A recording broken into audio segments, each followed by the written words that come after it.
asalaamaaleykum wa rahmatullahi wa barakaatuhu mbokku Sénégal mbokku àdduna wërngal këpp ñu ngi leen di nuyu di leen di ziare di wax inna lillahi wa inna ilayhi rajiun ci sunu mbokk moomu di Mouhamed Cissé génn àdduna gannaaw ay defkati ñaawteef bu ñu ko fekkee seen kër moom ak baayam agressé leen dóor leen ay jaasi donc ñu ngi koy jaalee Sénégal yëpp plus particulièrement nag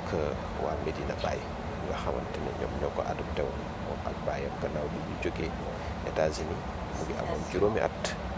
ñu bàyyi seen lépp jëndee ko diine l'islam ñëw foofu ci Sénégal ci Medina Baye toog fa di jàng seen diine di ko pratiquer donc bi loolu amee nag mujj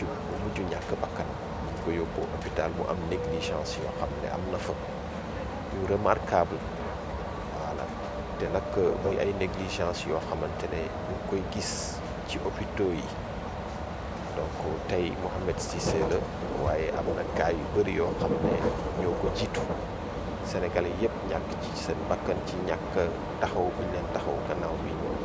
demee ci hôpitaux yi certes insécurité bi bëri na ci gox-goxaat yi agression bi bëri na sàmbaaboo yi defkati ñaawteef yi bëri nañ waaye nag pour man insécurité bi mu ngi ëppee ci hôpitaux yi ndax wax dëgg yàlla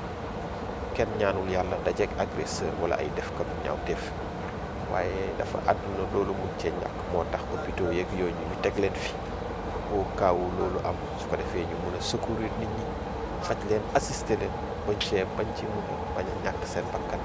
wala laago dab leen ci wala loolu waaye gis nañ ne léegi hôpitaux yi boo fa demee li ci ëpp boo amul xaalis doo borom barke dañ lay seetaan dañ lay sàggane loolu mooy li dal Mouhamed Cissé ci lii ba mu ñàkk ci bakkan donc ñu ngi invité le chef de l'État vraiment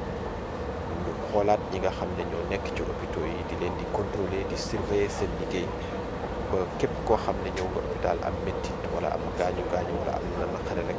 ñu taxaw ci taxawaay bi nga xamante ne loolu moo war buñ demee nag ba insécurité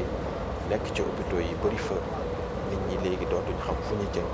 tiitaange day dugg jaaxle day dugg donc ñu ngi masawu Sénégalais yëpp nag waaw ñu ngi ñëwaat ci yeneen vidéo incha allah ñu ngi sant ñëpp di gërëm ñëpp